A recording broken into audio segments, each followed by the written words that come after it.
Terrible Towel Tuesday. I am your host, SimFBallCritic, and we're going to talk a little bit about the reason why the Steelers might not make it to the playoffs, guys. That's right, I said it. As a hardcore, diehard Steeler fan, I said it. The reason why the Steelers might not make it to the playoffs, we're definitely going to discuss it. So we'll get into it here in just a moment. Just waiting a few moments, man, allowing some of you guys to get up in here, and then we'll get it cracking and get it started. So hopefully everybody's doing okay so far, man. Hope everybody's doing well. Like I said, I'm just allowing a few moments to allow some of you guys to get up here, man, and then we'll get into the action.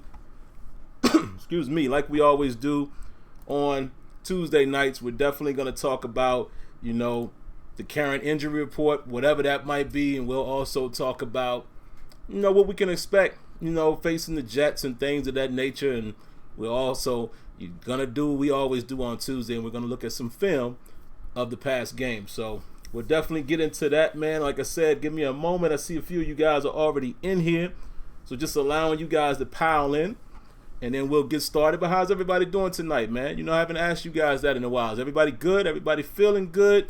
I know it doesn't feel good with our team being where they are, but, all things considering, I hope everybody's okay. Hope everybody is well. All right? So, looks like we got a few people already up in here, man. So let's go ahead and get into it. Get right to the action. First of all, we're going to do our shout outs and see how everybody is doing. So for the early viewers, I got to say what's up to Joseph Delavicia. My man, Roughhouse Boxing in the building. Miss Lanisha Hayes is in the building. How you doing, Lanisha? Michael Garman, Jesse George, Leonard. Father-in-law Leonard is in the building. Sherman Slaughter, Vista Light, Solarverse. Who else we got? Aguilar 99. My good brother Kenyon is in the building. Alex Smith, Steve Williams, Jay-Z. I was just about to say I haven't seen that name before. It says he or she says they are a first-time viewer, so I welcome you and thank you for that. And Darren Dalton and Jason Winningham, Maurice Ware.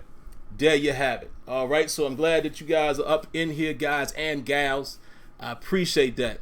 First thing on the docket, man, the injury report.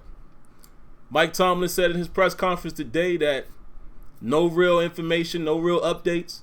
Good news is nobody really got hurt in the game against the Bills, so that's definitely exceptionally good news. But he also stated, man, that Vance McDonald is still in the protocol. And it's weird, guys. Isn't it weird that this year it seems like most of our guys that have been in the concussion protocol have been in it for more than 1 week? It used to be a time where it seems like guys would go through it. And, I think we had maybe one guy, maybe Ramon Foster. And I could be wrong there, but I think one of our guys came back after a week.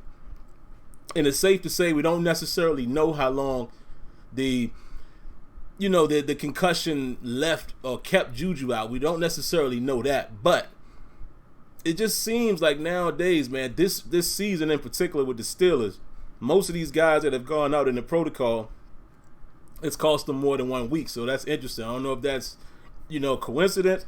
Excuse me, guys. I always got a cough, man, when I get on the show. What is that about? Give me a second. I don't know if that's coincidence, guys, or, if, the concussions are being looked at a little more, seriously, which, I can't be mad at that. You want to protect the health of anybody with a head injury. But just something I thought I would point out there. But anyway, yes, Vance McDonald still in the protocol per Mike Tomlin. Doesn't know what that means, for the rest of the week. Maybe he's in the final stages and we'll see if he comes back. But let's be honest, tight ends haven't really been a factor this season. Neither Mason Rudolph nor Duck Hodges has really utilized the tight ends, the way that you would expect them to have been utilized. Most of the time, they're a quarterback's best friend. The way that we saw Ben Roethlisberger utilize the tight ends.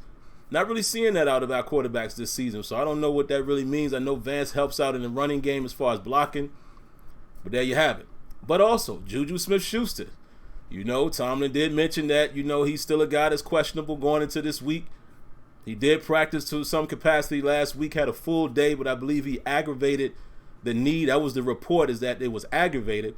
But then what Mike Tomlin said was, he had a minor setback after Wednesday's work. So I don't know if that means he just wasn't quite ready, or if it was aggravated, meaning that it, cause some more issues. I don't know. But hopefully we can get Juju back on the field, man. And, again, I love what Deontay Johnson is doing. He's coming around.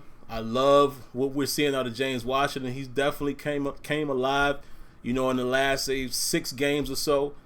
I like his trajectory, but, of course, you would love to have another weapon out there. Maybe having Juju out there would free those guys up. But more importantly, Juju would be playing inside in the slot where we need him to be, right? Creating those mismatches and those matchups now that Deontay Johnson as well as James Washington, obviously, these are your guys that you're going to go deep with. And, I'm going to go into some more analysis about, going deep, so to speak, with the quarterbacks. Seems like that's all they're really doing. That might free things up inside if Juju's in the slot. But, yeah, hopefully Juju can get back. These are some important games coming up. We're in one of those situations, guys, where we got to win. We have to win this week. And who knows what's going to happen. Who knows what Ravens teams we will face on Week 17. But I'm going to talk a little more about that, man, when we do the film study as far as why I think the Steelers could very well miss the playoffs. And, yes, I'm not trying to be Debbie Downer. I'm just saying. We'll get into it. But also, man, I read some news earlier today as well. I don't know how much this is actually the case, but I heard that supposedly Odell Beckham has reached out to the Steelers and asking the Steelers to come get him. That is interesting. That is very interesting. Now, the reason why it's interesting, guys, because a talent like that, would I love to have him on the Pittsburgh Steelers? Absolutely. I like talent. Me personally, I don't necessarily think that Odell is a head case. I think Odell's just one of those guys that if he's not happy, he's going to complain. I mean, there's a lot of guys in the NFL that do that. I just don't think he's a head case, meaning I would take a chance, with him on my squad. However, the only thing about Beckham, man, is, what is it going to cost to get an Odell Beckham? So, even that being in the cards, I doubt it. With it being, it being mentioned, is it interesting? Just, thinking what we could possibly do with a talent like that? Absolutely. But, I like to, sometimes, again, guys, when I hear news, I like to look at it from a realistic standpoint. I don't see that happening, even as far as trade bait, what you giving up. But it would be nice to have a guy like that as a bona fide number one. So imagine having Juju Smith-Schuster with the help of a number one Odell Beckham, then James Washington, then an up-and-coming Deontay Johnson. And that's your top 4? Could be nasty, right? Would have been Roethlisberger? Wow. But just thought I would throw that news out there. Let me see. Is there anything else I wanted to talk about, man, before we get into the film study? Nothing really pertaining to the Steelers. Couple things out there as far as, NFL statistics and the way that goes and all of that. If you look at what the Baltimore Ravens did most recently, congrats to Lamar Jackson, guys. Whether you like the Ravens or not, I got to give my nod to him. I'm going to actually throw him a round of applause, and I will explain to you why.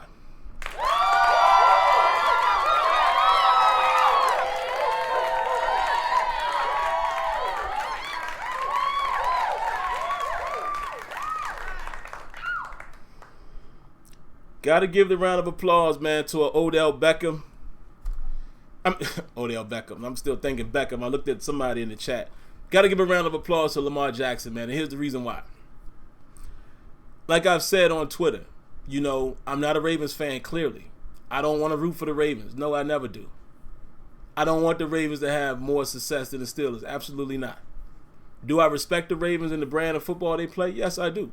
I've always respected the way they play football. That's what's made it a decent rivalry over the years. I've always respected certain players on their team. Your Ray Lewises of the world. Love the way Ray played. Love Ed Reed. I absolutely love Ed Reed as a player. Right? I liked Haloti Ngata when they first got Ngata. Just a thorn in our side. Hard-nosed, smash-mouth football, got to respect it, even though they're your arch nemesis. But the thing about Lamar Jackson, I remember saying, probably said here on this show, I was concerned with his accuracy coming out of college.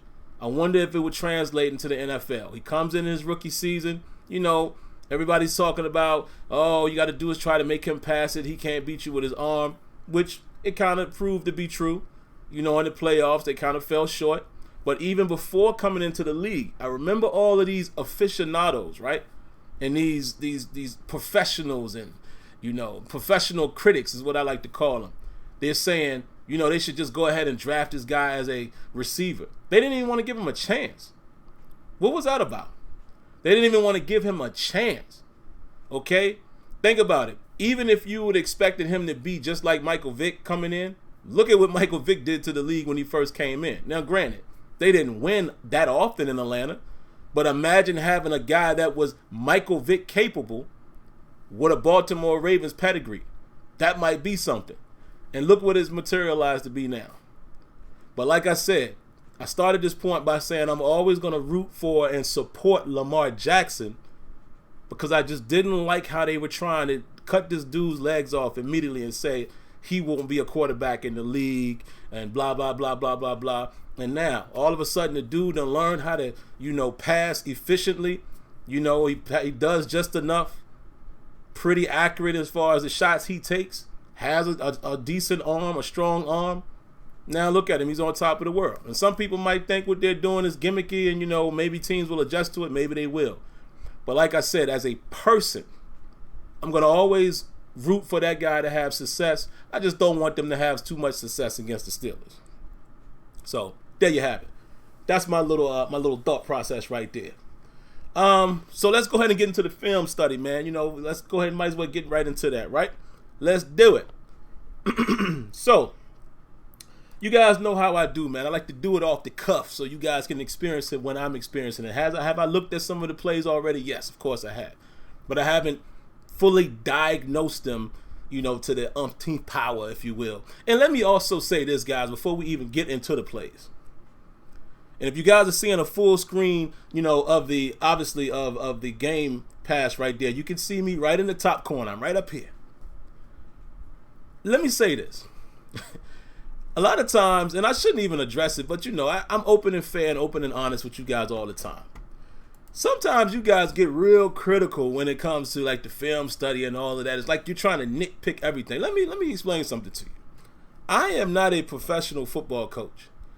I'm not a professional OC, not a professional DC, none of the above. I'm not even a professional scout. So sometimes what might look a certain way to me might not be the case. Okay? Somebody might see something as zone and I think it was man, and vice versa. It is what it is. It happens. The good majority of the time, I think I'm going to be able to identify things, but sometimes, I might be wrong. But it's funny how some of you guys try, it's like you get a thrill off of that. We're all just people that sit on the couch. And this is supposed to be a family-oriented, channel. Let's help each other out, which is the reason why me and Kenya connected a long time ago, because I definitely identified that, Kenya know his stuff when he's talking about these players and player personnel. And I was like, oh, that's what's up. We need to have more conversation. Teach me something. So I just wanted to say that because I sit back and read comments sometimes and I bust out laughing. I'm like, okay, sorry, Bill Belichick of the world. I'm sorry, I said something wrong, and obviously, you knew everything about football. Right? It's just hilarious. But anyway, let's get into it. So I say all that to say this: I might mess a call up, miss something tonight. It might happen. So what? So what? That's why we're discussing it live with you guys. So let's get into it, man. Let's look at the first. Let's see. The first thing I wanted to show here, man. This is a play, and it's on, first quarter. 1st and 10.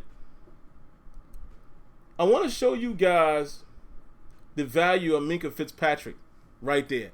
Okay? And some people would say, well, how is that a value? We gave up 8 yards. But let me show you why. Let's look at it again. I'm going to put it in slow motion so you guys can see exactly what's going on here. Now, look, I don't know if this is a run blitz or if it's just these guys biting on play action, which we've done all year. The combination of Mark Barron and Terrell Edmonds and Devin Bush, who's right here, they have jumped on play action all year. Now, to me, this looks like this turns into a cover 3. You're going to have these two guys here. You got Minkah in the middle. You got Hilton playing in the flats, quarter flat area. Looks like this is supposed to be a cover 3. You don't necessarily get anybody drop over here because there is nobody for them to be too concerned with, even though, again, this guy here in a normal situation, he's to be covering this intermediate area right here. Devin Bush as well should be looking to take away anything. He's basically he's supposed to get anything in this area, any type of drag or screen, anything right here in the middle. He's pretty much like a middle read, if you will, even though you might not use that terminology necessarily in a cover 3, much more so for like a cover 2, but you guys know what I'm trying to say. But look at what happens. Again, it might have been a run blitz because you notice, guys, that Devin Bush is playing more so when we're expecting run. Whereas on third down, we're rotating him out. And, Tomlin has said because you don't want to put so much on him, number 1. But number 2, Mark Barron, I believe, still wears the green dot at times. So not my liking, but I can assume by next year Devin Bush will be the 3-down guy. But anyway, take a look. Everybody's going in here. Look, Terrell Edmonds gets sucked in.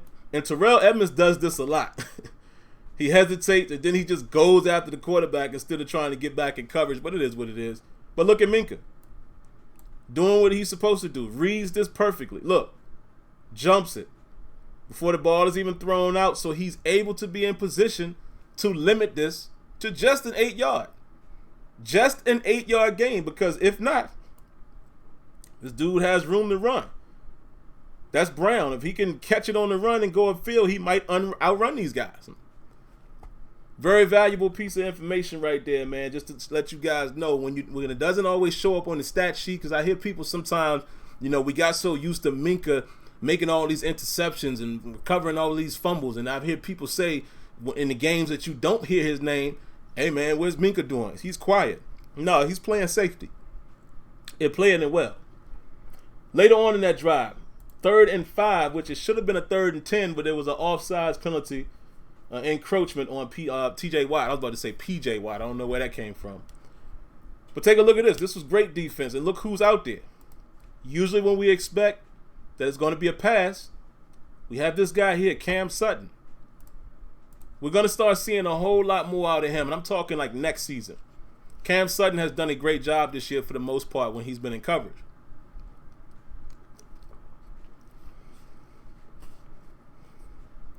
Now, to me, and I could be wrong, guys, but again, you got to understand in the NFL, sometimes coverages look a certain way and turns into something else, or, sometimes things happen on the fly. To me, this looks like a cover 1 robber.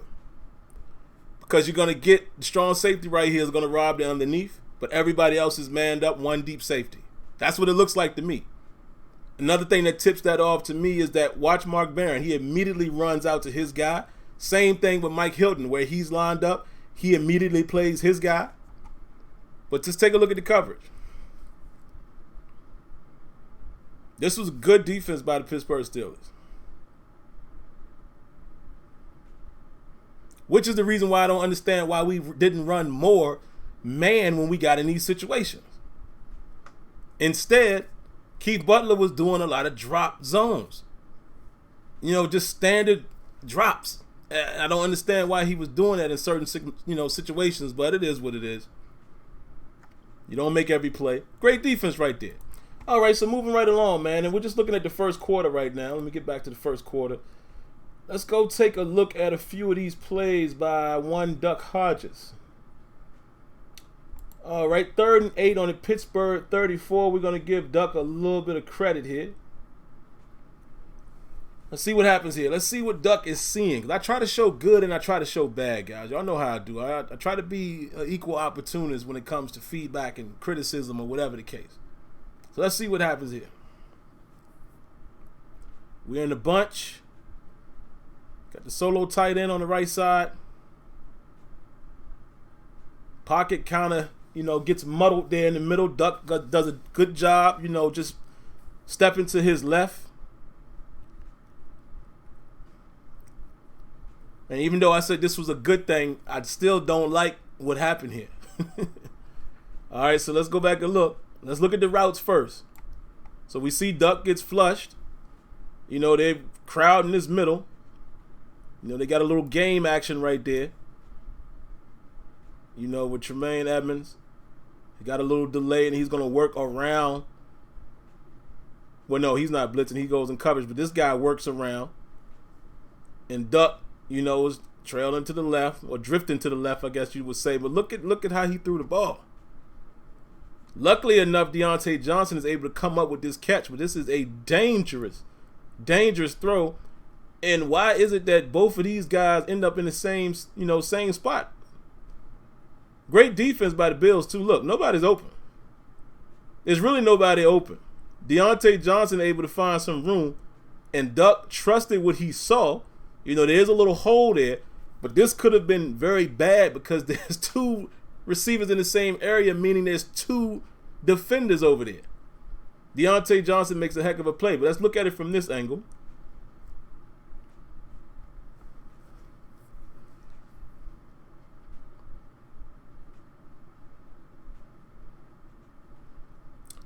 Check out the O-line as well. O-line did a pretty good job, man, picking up the pressure. Good pickup right there. Look, see that? Look at that. Look at that. This is good by Matt Fowler right here. Pinning this guy inside and then working back outside, because here comes, you know, Lorenzo. Lorenzo Alexander, I believe his name is. But again, what I don't like about what Duck did right here, he ain't really get nothing on that throw, man. You know, he drifts and he kind of throws that thing kind of, you know, couldn't step into the throw, but he gets it out there. And I see where he was going, right? So it was a good decision, but for whatever reason, I don't know how these routes ended up being this way. And this could have been a disaster. This could have been a disaster. Because if this guy would have known, you know, if he could have possibly turned around, it just could have been a disaster. But hey, it worked out, right? So moving on. James Conner up the middle, 7 yards, penalty, illegal motion by Duck Hodges. And I won't really have to look at that one, but let's go to the next play. 2nd and 15. And we're going to get a Randy Fichtner special here. Randy Fichtner loves running the ball out of 2nd and long for whatever reason. Oh, no, I'm sorry. I had my plays wrong. This was the little quick screen pass, which, you know what? That was a good call because it looks like, or at this point, by this time, it did seem like the Bills were already getting pressure. So, you know, you kind of try to take a little ease off and slow that pressure down by running the screen. It just didn't work. You know, very disciplined defense. Let's look at it from this side.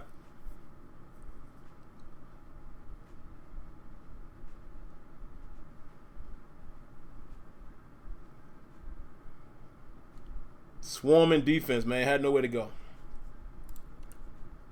All right, so now let's take a look at this. 3rd and 15.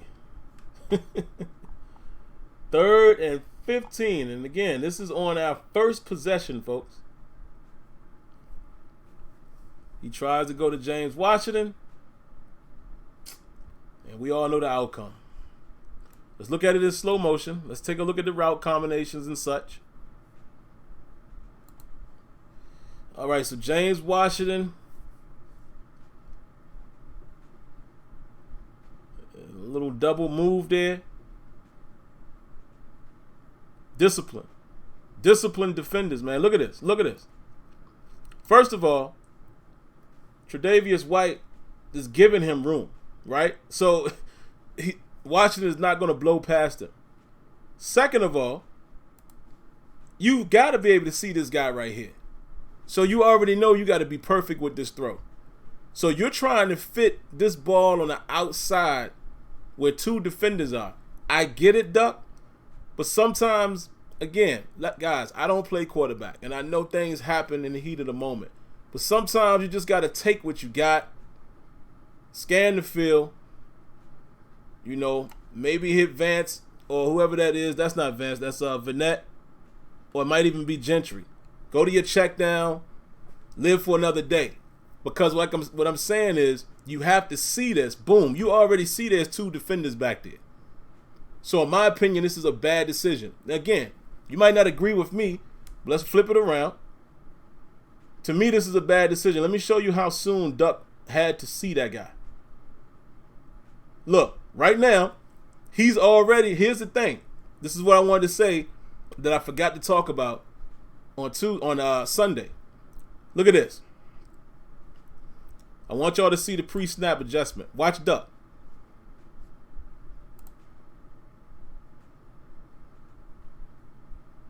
See that? Duck is basically giving James Washington the, yeah, I'm coming to you, pretty much. But look at all of the cushion that he's giving him. So what makes you think that, I could be wrong? And actually, I'm gonna check in the chat real quick while I'm explaining this to see what you guys think. But what makes you think you're gonna win a streak against one of the better corners in the league, and he's giving you room? He's already preparing himself to be there. So I want to know what you guys think, man. Here it is again. You're going to see Duck. Give him the signal. Come on, Duck.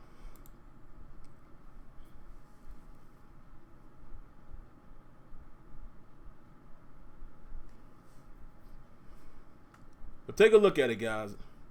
And I know your view may be a little, blocked because of, my ugly mug there in the corner. But y'all already saw it from the other angle. But this is what I'm saying. Right there. Right there. Come on, Duck.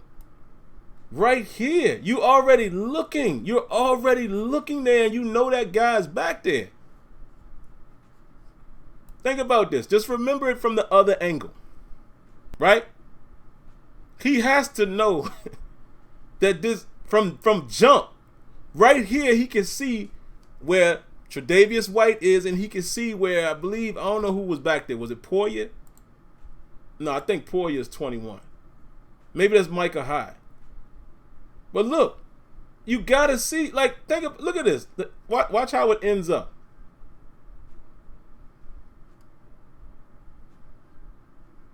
Fam, do y'all see that?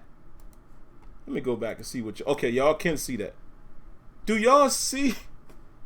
Micah Hyde was there from the jump. From the jump. He's there. Why are you trying to go there? But whatever. We're not gonna beat Duck up like that. Let's keep it moving. See what else we got, man. Let's see what other plays stick out. And guys, you may definitely remind me of a play that you might want to see. You guys let me know. Defense did a great job after that. The Bills were 1st and 10, and they got it to a 2nd and 6. They did convert, a 6-yard gain to Brown. I will show you guys that because everybody was beating up Steven Nelson, but I want to, shoot Steven Belson a little bit of Steven Belson. I want to shoot Steven Nelson a little bit of bail. This guy wasn't horrible, man. And we've been singing his praises all year. But when are you going to give credit to a good receiver, a nice, speedy receiver? Every cornerback gets burnt. But look at this. This is pretty solid coverage. He's there. Brown's going to run a quick comeback, well, a hitch, I guess you would say, or a quick curl.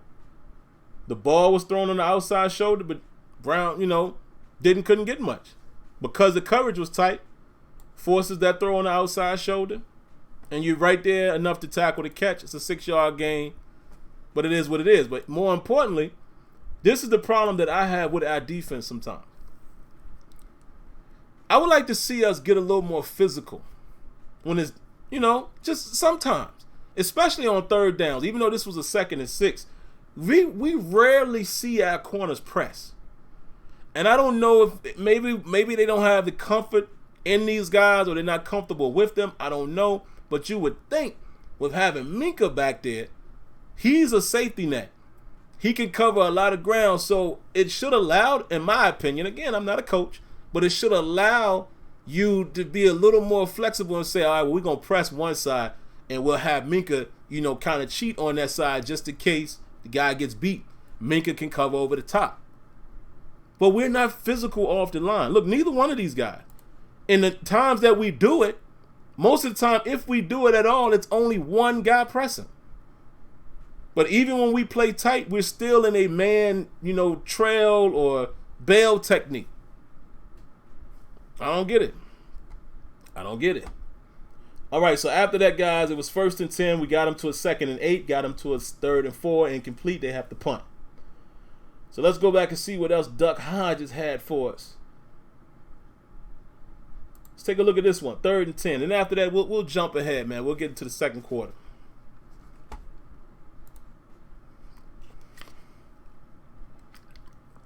And again, guys, throw some plays at me. Let me know what you want to see, man. We're obviously going to show the touchdown that we gave up.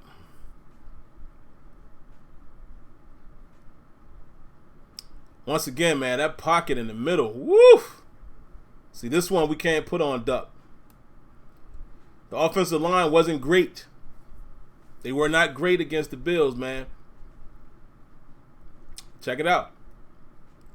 And I didn't like what Duck Hodges had to say at the end of the game about they weren't expecting the Bills to blitz as much in early and downs. You could have kept that to yourself. Bruh, come on. I find it hard to believe that you didn't anticipate the Bills were going to blitz. I mean, they've been the same defense all year, but look at this. Look. Did y'all see that? Look at your boy. Look at Jalen Samuels. Watch Jalen Samuels right here. Watch the oats. Check him out. Let's pause it. All right, so right now, everybody's accounted for. Right? Everybody's being accounted for. You got 4 guys right here in the meat. In the meat and potatoes of the line. You got 1, 2, 1, 2, 1, 2, 1, 2. Right? You got Filer. Then you got Jalen Samuels, who's going to have to pick up somebody because they're bringing an extra man. Check it out. Watch Jalen Samuels.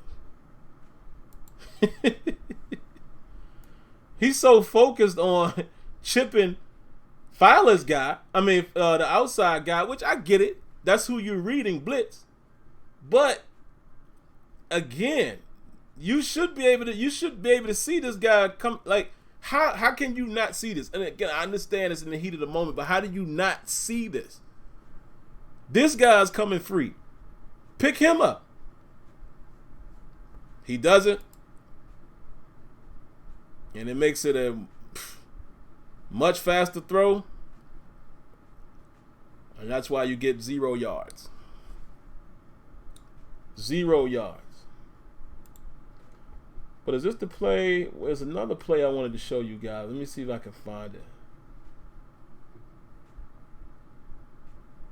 Hold on. Was it this one? No, it's not that one. It's one thing I wanted to show you guys if I can find it. Here we go. This was the same drive. This is our second possession. Please somebody tell me why.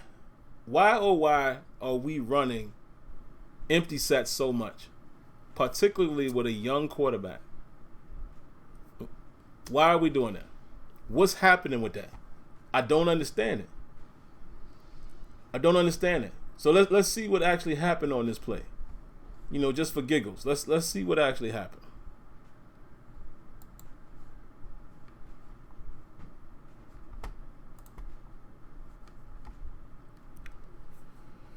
Empty set. It's almost like we must do it. Duck trying to communicate something. It's like we must do it. Like Randy Fichtner must do it. Why are we coming out in the empty set on our own 20-yard line, on our second possession of the game against a team that's ranked in the 20s against the rush? Why is that? And come on, man. They all over this. Do y'all realize the Bills are the number 2 defense against the pass? This had no chance. Look at this. No chance. And let me tell y'all something. Do y'all remember a few weeks ago when I did film study and when we go empty set, how many times have I showed you that's the same routes by the outside guys every time? This is what I be talking about when I say predictable. This is what I mean when I say the Steelers' play calls are predictable. Predictable. Look at that. We could go through the film. Ain't even got to go through the film. Y'all can look at previous shows, and I'm showing you this exact setup. I don't get it, man. Let's move on, man. Let's get into the second quarter, man. Let's see if there's anything else in there worth seeing. Let's see. Oh, wait. We got to go back to the end of the first. There was a big-time run or something in here. Oh, yeah. Let's look at this. And I think I know why we might have been running a lot of drop zones, you know, because of the threat of Josh Allen running the football. But got to take your chances, man. But let's see what happened here. This was a 3rd and 18 on the Pittsburgh 48. Let's see what happened here. Spot drops. And we still let him escape. Still let him escape. Still let him escape. Y'all see that? Look at this. We send 4 guys. We get no pressure up the middle. And look. Watch how long it takes us to say, oh, let's go get him. Oh, okay, maybe now let's go get him. And I get it. You don't want to take off and run too soon because he could still throw the ball. But bites us in the butt. So a 3rd and 18 ends up a 4th and 6, and they go for it. Let's see what happens here. And coincidentally, this actually goes against Steven Nelson again. But let's see what happens here, man. Let's see exactly what happens.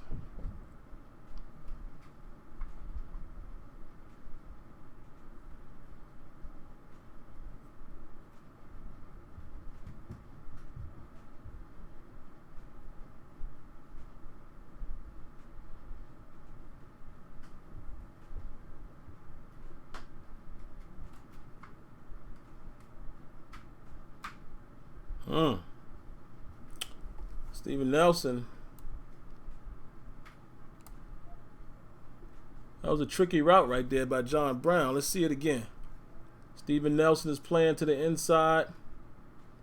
Yeah, that was just a nice route right there. It's going to happen, guys. It's going to happen, man. Good receivers are going to make plays. And they pick it up.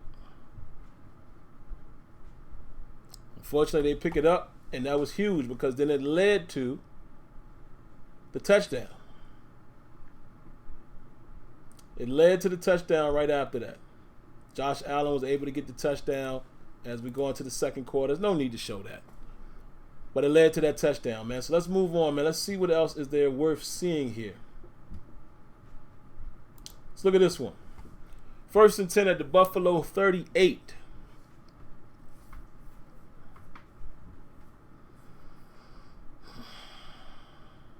My God. What happened there? Let's see what happened here.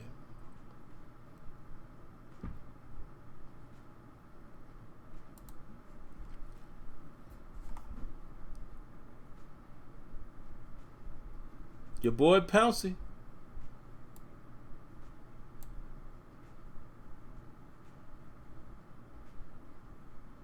Pouncey gets beat. Looks like there might have been was that a bobble? I know it was a fumble, but was it a bobble by Hodges? Oh, your man was early too. So it was offsides there. I forgot about that. So, all right. We'll take that one off the board. 2nd and 13.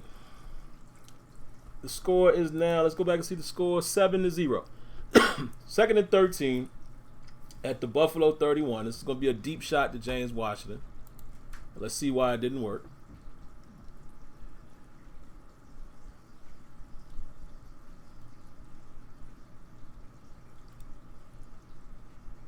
So again, man, Duck was not comfortable the whole night. I mean, that's just it, yeah.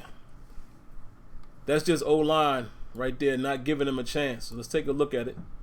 See what happens here. They're going to send quite a few people coming on this one, folks. Look at all the pressure. Look at that, man. We just didn't adjust to the pressure. Look at this. Look at this. Watch this side of the field right here. Look at this. What was Big Al doing? Big Al and Ramon Foster just got handled right there. My man splits the double, forces Duck to the outside, and then there's just nowhere to go. Great pursuit right here by the D lineman, and Duck has the winging. So then it gets you into a 3rd and 13. Definitely a situation you don't want to be in, right?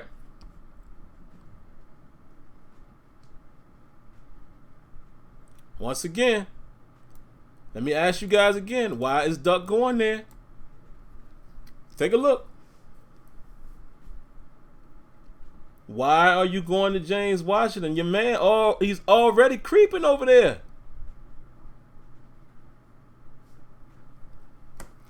Again, folks, I don't know what the quarterback is seeing. I will never sit here and just beat up a quarterback, but why are you going there? This is why I have to criticize him. He's looking there the whole time. It ain't like he ever looked away. You're looking in that direction the whole time. And, bruh, what?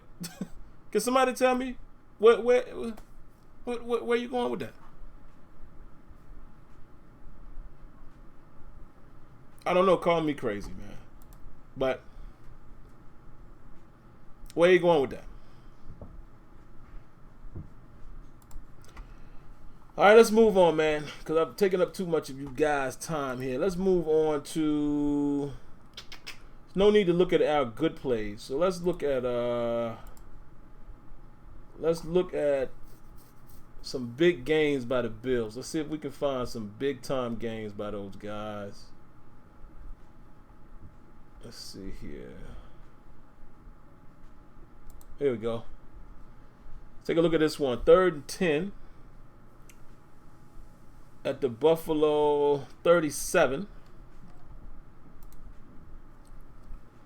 See what's going on here.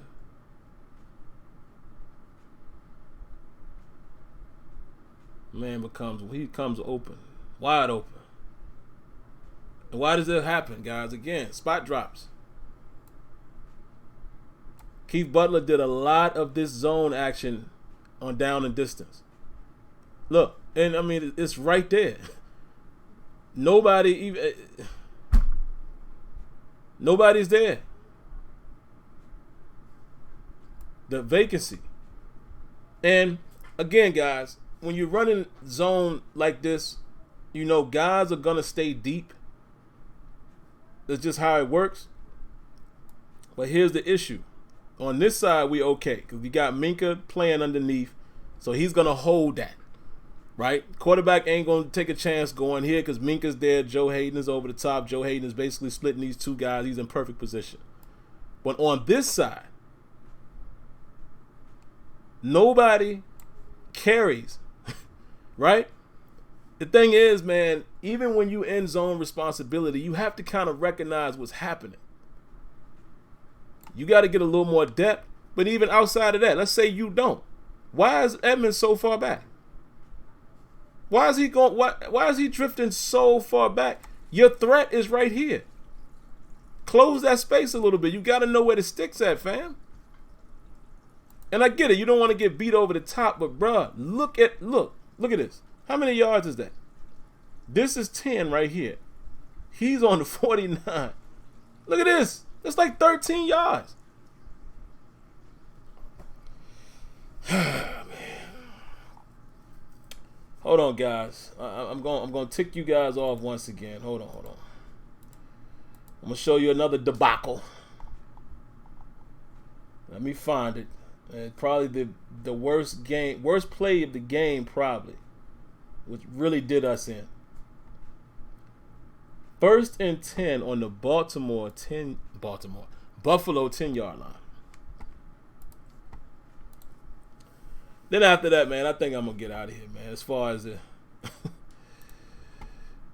as just breaking down plays, because again, we go so long with this. I could sit here and show plays all day, but unless it's in a play that's very important play that you guys want to see, y'all let me know, man. But there was not a lot of good to show in this game. But first of all, before I even press play here, please explain to me, and this is what I was asking after the game. Please explain to me why, number one, the idea is to go Wildcat right here. Okay, I'll play devil's advocate. Wildcat has been mildly successful for us. Okay. Against a team that's not that good against the run. Okay. I get all that. But the reason why I got to say why, look who's running it. That's James Conner and Deontay Johnson in the backfield. We haven't really seen this combination this year. Deontay Johnson has had ball security issues, but I know you can't never guess that. I'm just saying. But James Conner? Not only is he just doing, Wildcat, I mean, it's read action here. He's going to hand it off or he's going to keep it. So now you're telling James Conner to do this rather than a Jalen Samuels who's been doing it all season. And Conner is just recently getting back on the field. What sense does that make? So let's watch what happens. We talked about this Sunday night. Look at the snap. Conner got to go down to the ground to get it. That's Pouncey. How many times have we seen this from Pouncey? It's almost expected now. Okay, let's keep it rolling. So then look what happens.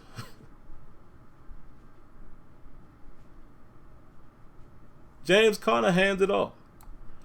Now, guys, I'm not a read option, none of that. I'm not a professional with any of that. But let me ask y'all something. If you were running this, let me pause it again. Right about here. Are you handing this off or are you keeping it? You're probably going to keep this. Even if you don't expect to get many yards, you're probably going to keep it because at least you can get what you can get. You may get over here. I don't know. But you're definitely not going to hand it off. You're reading this guy. You can see that he has the edge. Unless you're feeling like Johnson is going to, be able to break contain, right? So unless you're feeling like Johnson is going to get it and be able to turn it outside, or perhaps, again, I don't know if James Conner is thinking this fast. You think you're going to hand it off and Johnson's going to get inside, which he actually did. But my guy makes the play. Swipes at it. Ball pops out. But here's the funny thing. Had the ball not popped out, we got some interesting things happening here. You got this guy being blocked. Johnson can get around him. You got Vernette out there that might be able to make a block. And then you got another receiver up top, which is James Washington, I believe, who's a good blocker. That might have been a touchdown. Maybe. I don't know. But either way, this is why you don't have James Conner run this. Bad decision to hand it off. Or I'm not even going to say bad decision. James Conner, I ain't never seen James Conner run it. So maybe he just... I'm out of here, man. I'm out of here. I'm done. 2-minute warning, guys. Like I said, if there's a play that you guys want me to show, I'll show one or two more plays. I'm so frustrated with this game after watching it. Y'all let me know, and I'll take a look. What should I say? Let me see if we got any phone calls, guys, before I wrap the show. Y'all know that the Tuesday night is usually the game film night. We don't usually have many calls, but let's see if we have some. We do have one in the queue. 803, if you can do me a favor, and I'm going to look in the chat. Can you please confirm if you're able to hear me in the phone? If you can't hear me in the phone, then, we'll do the workaround. But let me know. Let me know if Blog Talk is working. In the meantime, I'll go to the chat. Lanisha Hayes is laughing at me. It's just sickening, right? Dan Matt says, show the last play before the 2-minute warning in the fourth quarter to the tight end. James were open. Oh, okay. All right. I sure will. Let me find it. And then I'll show it to you guys. Fourth quarter, right before the 2-minute warning. Was it the 3rd and 20? I think I found it. Let me bring it back up for you guys. I think I found it.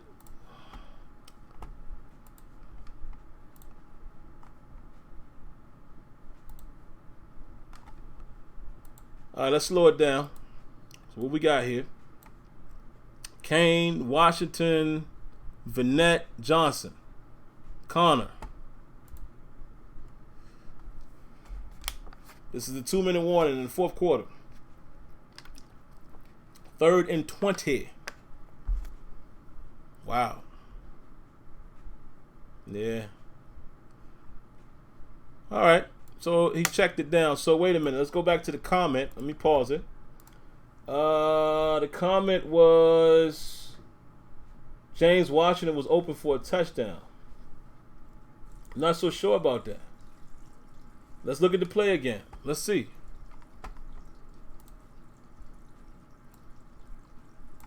James is here, so let's keep our eye on James Washington. And let's also keep our eyes on the pressure. Let's see. Was James open? I don't see it yet. Nah, I don't see it, bruh. I don't see it. Let's look at it from this angle. See if they show us anything. Probably not. Well, we can see that right there. Let me make sure you guys can see it, because I might be. Yeah, I'm cutting you guys out. Hold on. Let me move me over here. Let me move me to this side. See how you can do things on the fly when it's live. There's James Washington right there. James is right there. We already saw it from the other angle. But I don't see, you said he was open for a touchdown. I don't see it. Because look, safety's right there. You got him lurking. That, unless you're talking about him throwing it in the middle. Are you talking about him throwing it in the middle of the field? Let's look at it from the other angle. You said James was open for a touchdown. Nah, bro, I don't see it. And maybe you're talking about here, but the ball is already out. Right? Now, the key thing is, let's see if he was under duress, as they say. Was he under duress? Or was he just playing with Tourette's? Nah, let me stop joking. I don't like to make jokes like that, man, in case somebody actually has it. You know, I don't want to be insensitive. Oh, man, he had a clean pocket. He had a super clean pocket. He just went to the open man. And on 3rd and 20, my guy,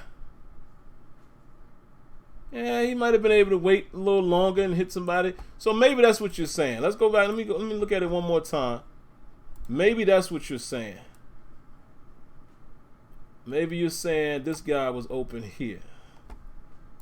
And who was that? That was Washington. Yeah, but here's the thing, though. The ball is already out, right? Watch this. Ball is out. So this guy's able to react.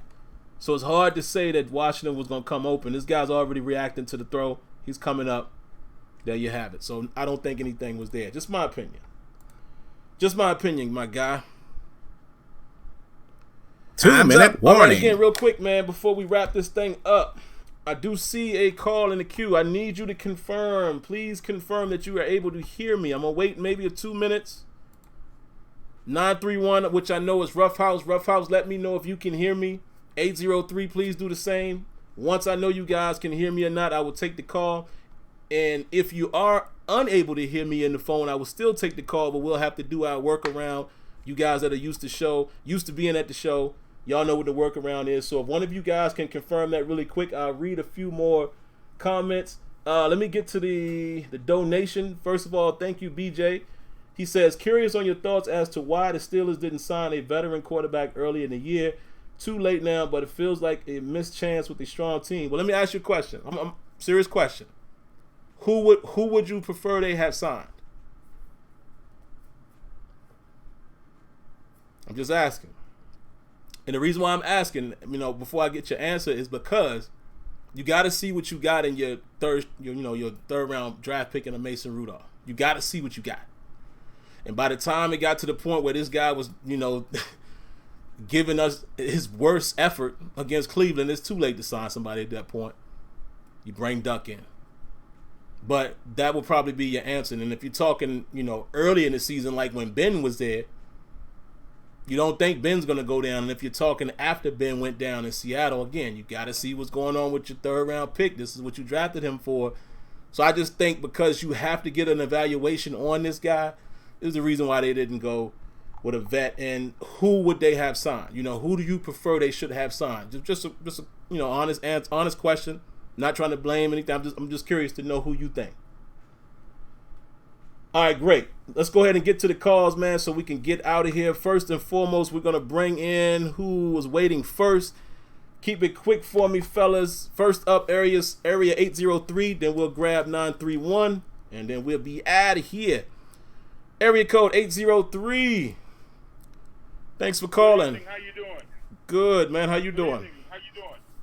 Good, man. I just want to touch on a couple of things that I've seen and actually seen for a lot this season. And our offensive line really has to be a little bit more aggressive on the pass block. Our offensive line is backing up like they're on roller skates. And there's no way the quarterback can step up in a pocket when you have the center and the guard in your belly. And last thing, we have to treat Randy Fichtner like a child. As soon as he thinks about running that wildcat, slap him on the hand. You know how you do a child? You know how you were a child back in the day and you got popped in your hand for doing something that you knew was wrong? Yeah, man. We had a chance to protect the points. On that one play, and I'll be finished. On that one play, Duck Hodges was looking clearly to the left. This is before the last possession. This was possession before. He was looking to the left when he got picked off in that with those guys double covered whoever that was in the left side of the end zone, where James Washington is cutting across the field on the right hand side. Had he looked, he would have seen it. But I'm just bringing up that. Thank you so much, and have a great night. No problem, man. And actually, if I can remember, let me go grab that one. I think that's the one when Poirier got him, if I'm not mistaken. So let's see if I can find that play. Then we'll get 931 in, and 225. 225 will be the last call. Again, guys, we don't do a lot of calls on Tuesday. We're already approaching an hour. 225 has disconnected, but let's try to find. Well, let me get Roughhouse in first, then I'll go back and find that play. And yes, I agree with you, 803, in regards to Randy Fichtner. Roughhouse, man, what you got for us tonight, brother? Man, reporting to you live from a planet called Clarksville, Tennessee. It's your boy Roughhouse from Roughhouse Boxing. Sim, what it do, bro? What's going on, man? Nothing much, man. Just trying to make sense out of these boys. Yeah, man. Hey, well, this was the definition of ugly dollars right here tonight, man, because the boys look kind of bad, man. Don't have a lot tonight, man, but I did want to kind of echo the sentiments of the previous caller, bro. Man, our offensive line in spots was getting manhandled, and it's crazy because, and I've said it before, man, it was just a year ago, and a year ago, 2 years ago, bro, our offensive line was regarded as one of the top two. It was us and Dallas, and then we had a top three offense, even in the last few seasons, bro. And it's like overnight, everything just went poof, and it all disappeared. That's crazy to me, man. But now, on the flip side of that, our defense is the strength of the unit. We spent almost a decade waiting for the defense to come along and try to catch up with the offense, and it just flip-flop, man. But, hey, Randy Fichtner, they have to be thinking about his replacement. I don't care if Ben is coming back, man. Because what that lets you know is Ben is the offensive coordinator. Right. You know what I'm saying? Because Ben wouldn't, bump heads with Kim Wisenhunt He bumped heads with what was the guy afterwards? After Wizard Hunt? Oh, Haley. The OC. No, no. You talking about Bruce Arians? That was he was after. Bruce got long. Yeah, he was after Wizard Hunt though. Okay, well, yeah, Bruce Arians, you know, he got along with Ben, man, but he bumped heads with Haley, you know what I'm saying? And that was like the start of the offense transitioning into his greatness right there. But bump heads with him. But Fichtner is this guy, man. Hey, they got to do something with Fichtner, man. I say replace him, get rid of him now, man. But that's what it is, man. Hey, y'all make sure that y'all subscribe to the homie Sim, man. If you're not subscribed to Sim, you're slipping on your pimping, man. Hey, slap yourself with 2 handfuls of thumbtacks. You know what I'm saying? Rub them in deep, man, in your cheeks, man. But y'all already know what it is. I am that boy Box. This is Rough House Boxing TV. And y'all make sure y'all stop by the house. Just remember to wipe your feet, close the door.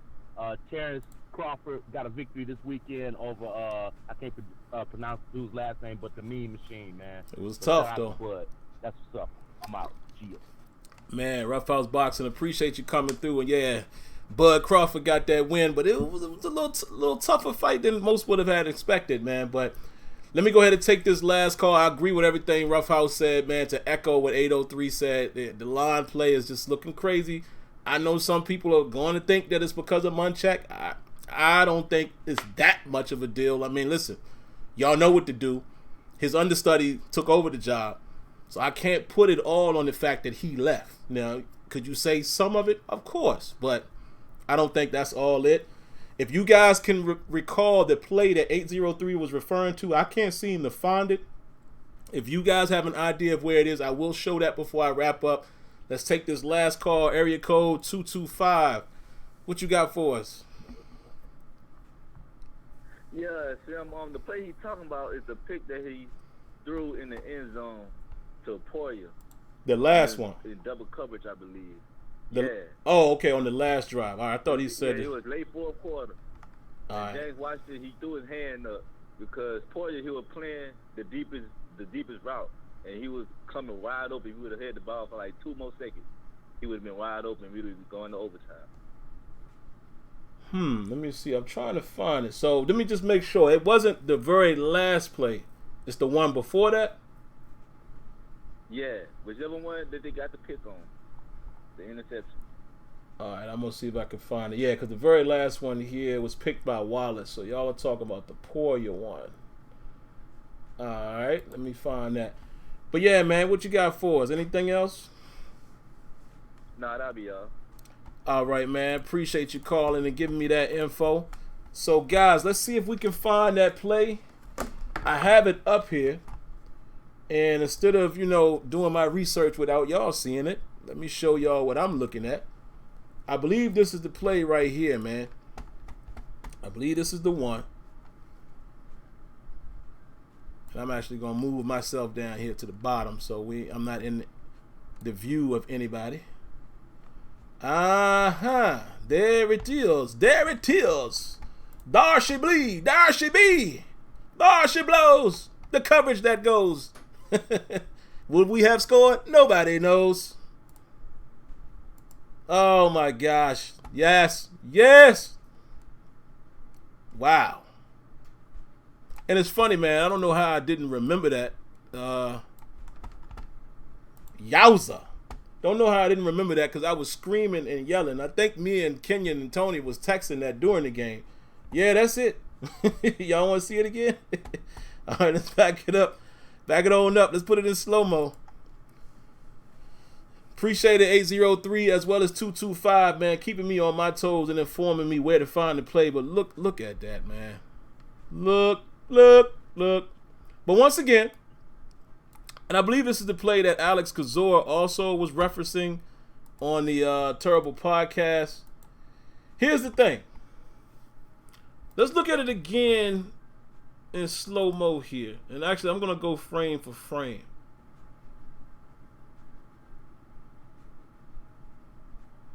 Yeah.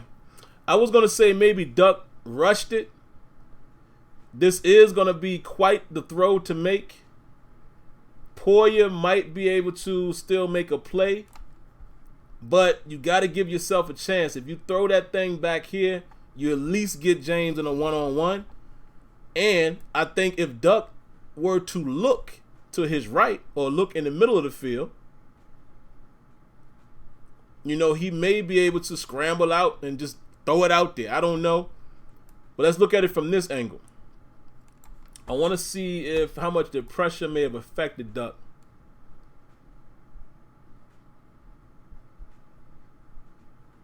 James Conner did a pretty decent job with pass pro. Yeah, man, Duck is not even looking there. He's not, well, he's looking, but you know what I mean? He must not be looking at James Washington, because let me show you something. Even if you don't think you're going to score, if you're looking at James Washington, you know he's going to end up right here. This is a nice cushion, boys and girls. An NFL quarterback can make that throw in front of the safety. James Washington is already running. Look, watch. You can make that throw. You can definitely make that throw.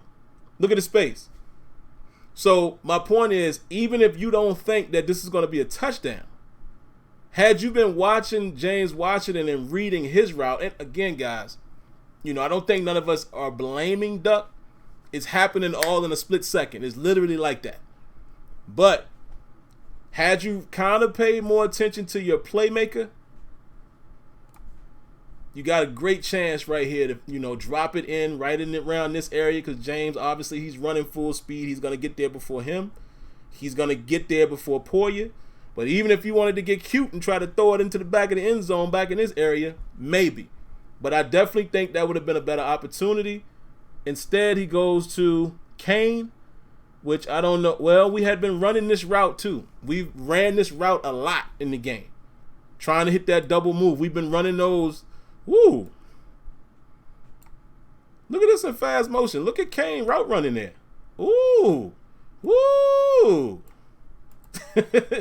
Ooh! That's a little beautiful there. Look at this, folks. Hold on, let me get it in slow motion. My bad. Ooh, Kane. Kane got a little quick stop right there. Y'all seeing that? A little out and up. Look how swift he ran that. Boom. Put the foot in the ground. Got his man turned around. Wow. But see, even still, Duck put it in the wrong spot. That ball got to go to the outside, man. That ball got to be here.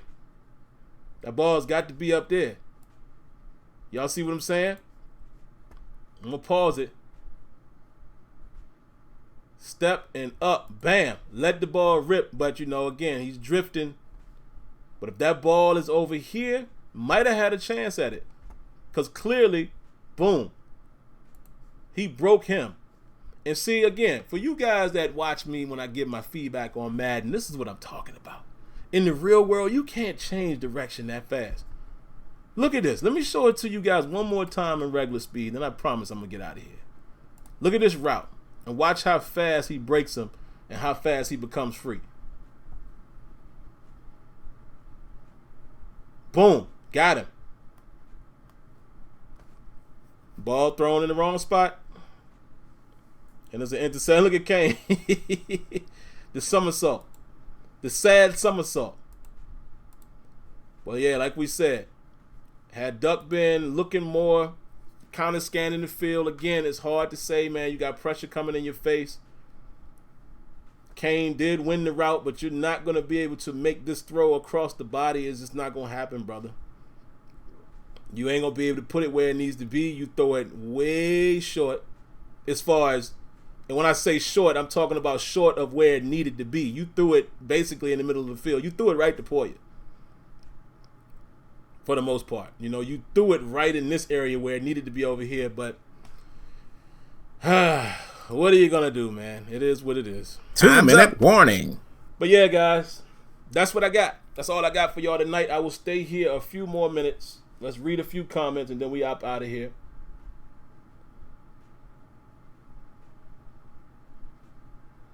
Levante Mahoney, I see your comment here at the top. He says, also hate to be the bearer of bad news, but we cannot expect a whole lot of Ben next year coming back.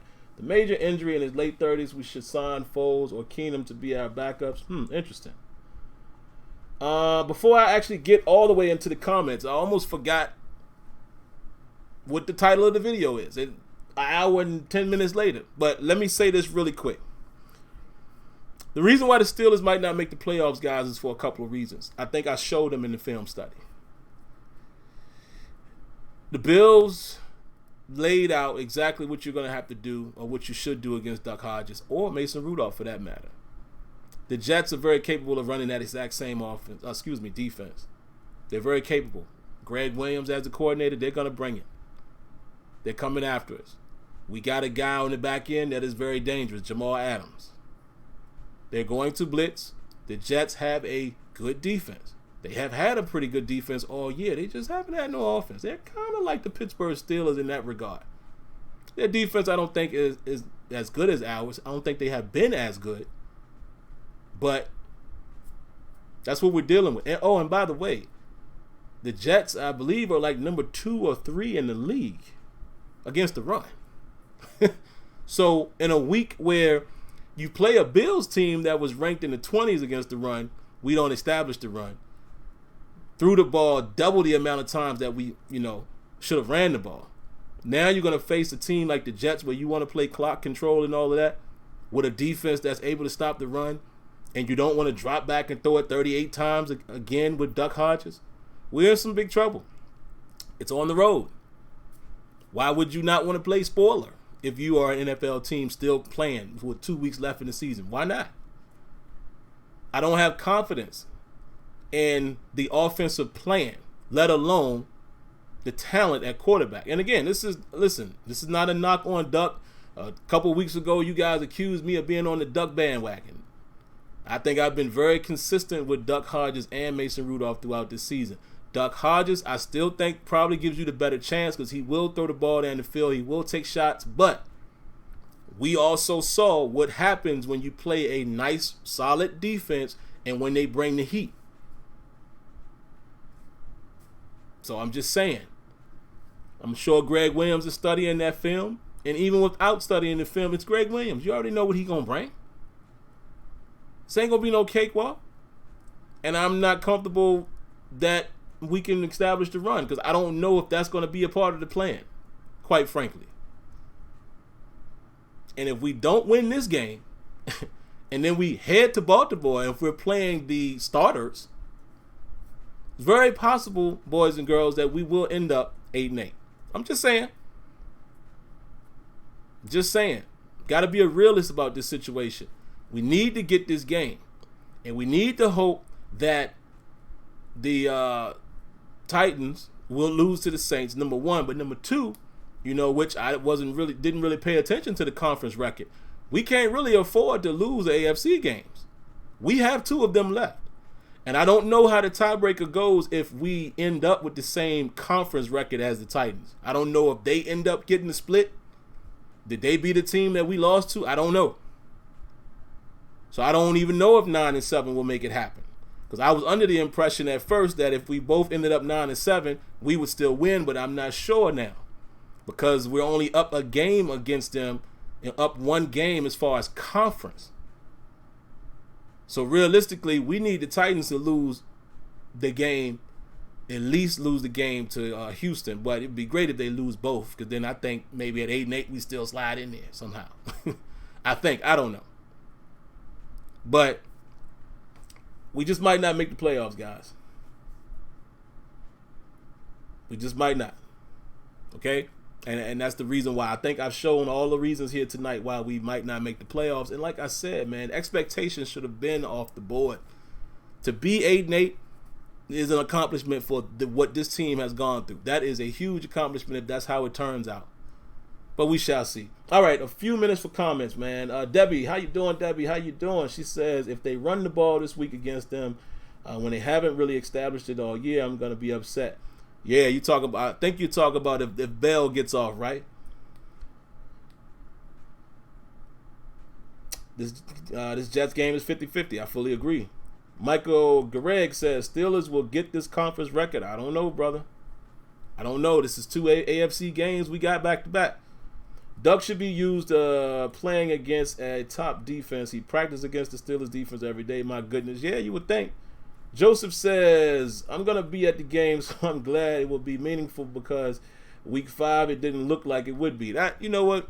You're right. And I appreciate you saying that because I feel the same way if I was going to a game. Because actually, I would have went to the Bills game had it still been at 1 o'clock, and it would have meant something. So I would have been, more amped to be at that game, but it is what it is. Because I was at the Colts game, and that meant something at the time. So it was great to be at that game. Let's see. Rayjon 39 says Landry told Arizona to come and get him too. Okay. Darren Dalton says, I think a big factor of us losing this game was abandoning the run game on the week that James Conner returns. Come on, man. Yes. And James Conner started the game hot. I just don't understand it, man. Like I said, that's why I emphasize why were we in empty set so soon in that game? I don't, man. What you know about that victory, Asher? We shall see. Levante Mahoney says, even if we do make the playoffs, what is there to be excited about? Right. We will have to rely strongly on our defense. Yeah, man. I've been saying it for weeks. Even if we get there, I don't think we beat nobody. If the playoffs started today, do y'all realize we would have to go to Arrowhead? Excuse me. We'd have to go to Arrowhead to face the Chiefs. Yeah, we have a good defense, but come on, man. Come on. Are we confident that we'll outduel them even with a good defense? No, I'm not. So, there you have it. Kenyon says, Barron got beat twice in the same game, or have we forgotten that also? Yeah. It's convenient amnesia, Kenyon. You know how it goes. Eddie Hernandez says, can I get your thoughts on Deontay Johnson? Is it just me, or is he giving out a diva vibe? Excuse me. I don't think so. I don't think so. I think his demeanor and everything is exactly what it was when he got drafted. I'm talking like after draft and those interviews. I don't see anything. At least I haven't picked up on it. My biggest concern right now with Deontay Johnson is I just need him to, work on his ball security. I haven't seen anything personality-wise or anything like that would lead me to believe that. But, I'm not going to close the door on that. You could be right. Maybe you've seen something I haven't. Alex Flores says, who's to blame for the offense performance, the players or the coaches? Who's to blame for the offense? Okay, same question twice. It's got to be a little bit of both. Clearly the offensive line, you got to put that right on the players.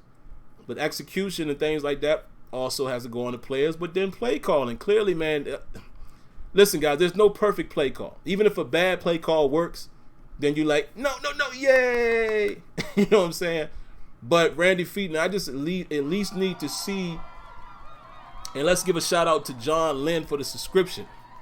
But Randy Feetner, I need to at least see that you are trying to call a good play, if that makes sense. You have a good plan. Again, you came out in empty set on the second possession of the game after we had established the run on the first possession. Why did we pass the ball so many times against the number 2 pass defense in the league versus, I believe they were 26th or something coming into the week against the run? Come on, man. It don't take a genius. It don't take a genius. In a game that's close. The game was never out of reach. It was never out of reach. You could have established the run even in the last 6 minutes of the game if you wanted to. I don't get it.